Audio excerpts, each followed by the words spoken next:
అయోధ్యలో ప్రాణ ప్రతిష్ఠ వేడుకలు ఘనంగా జరుగుతున్నాయి. ఇప్పటికే బాలరాముడి విగ్రహం గర్భగుడి చేరింది. రామనామస్మరణతో అయోధ్య మారుమోగుతోంది. మరోవైపు అయోధ్యలో భక్తులకు ఎలాంటి ఇబ్బంది లేకుండా ఏర్పాట్లు చేస్తున్నారు అధికారులు.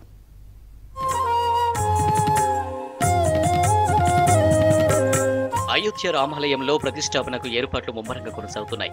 రామాలయంలో యజ్ఞం ప్రారంభించి నవగ్రహ ఆహ్వాన స్థాపన కార్యక్రమం వేడుకగా నిర్వహించారు. సరయూ నది నీళ్లతో రామజన్మభూమి ఆలయ గర్భగుడిని శుభ్రం చేయనున్నారు. తర్వాత వాస్తు శాంతి అన్న దివస్ ఆచారాలను నిర్వహించనున్నారు. ఇప్పటికే బాలరాముడి విగ్రహం రామాలయం గర్భగుడికి చేరుకుంది. దీంతో అయోధ్య రామనామ స్మరణతో మారుమోగుతుంది.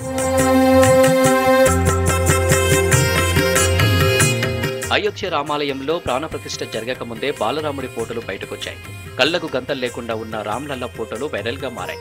కళ్లకు గంతలతో ఉన్న రామ్లల్ల ఫోటోలను ఆలయ ట్రస్ట్ రిలీజ్ చేసిన కాసేపటికే కళ్లకు గంతలు లేకుండా ఉన్న బాలయ్య రామయ్య ఫోటోలు బయటకొచ్చాయి. దీంతో బాలరాముడి దివ్య స్వరూపాన్ని చూసి భక్తులు పులకించిపోతున్నారు.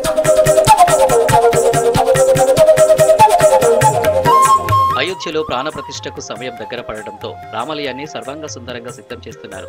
రామాలయంలో ఏర్పాట్లను యూపీ సీఎం యోగి ఆదిత్యనాథ్ పరిశీలించారు. వీలైనంత త్వరగా పనులు పూర్తి చేయాలని అధికారులను ఆదేశించారు సీఎం యోగి.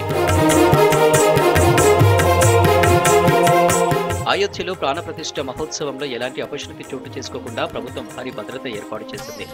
ఎన్ఐఏ, ఇంటెలిజెన్స్, యాంటీ టెర్రరిస్ట్ యూనిట్లతో పాటు సైబర్ సెక్యూరిటీకి చెందిన విభాగాలు అయోధ్యలో మోహరించాయి. అత్యాధునిక సాంకేతికతతో కమాండ్ కంట్రోల్ సెంటర్ ఏర్పాటు చేశారు. జపాన్, అమెరికా దేశాలు ఉపయోగిస్తున్న ఆధునిక భద్రత వ్యవస్థను అయోధ్యలో నెలకొల్పింది యూపీ ప్రభుత్వం. రామాలయ ప్రాంగణ పరిసరాల్లో 250 ఆర్టిఫిషియల్ ఇంటెలిజెన్స్ కెమెరాలతో పాటు మరో 319 ఫేషియల్ రికగ్నిషన్ సీసీటీవీ కెమెరాలను ఏర్పాటు చేశారు. అయోధ్యలో ప్రతిష్టాపనను ప్రజలు వీక్షించేందుకు వీలుగా పలు రాష్ట్రాల్లో ఏర్పాట్లు కొనసాగుతున్నాయి.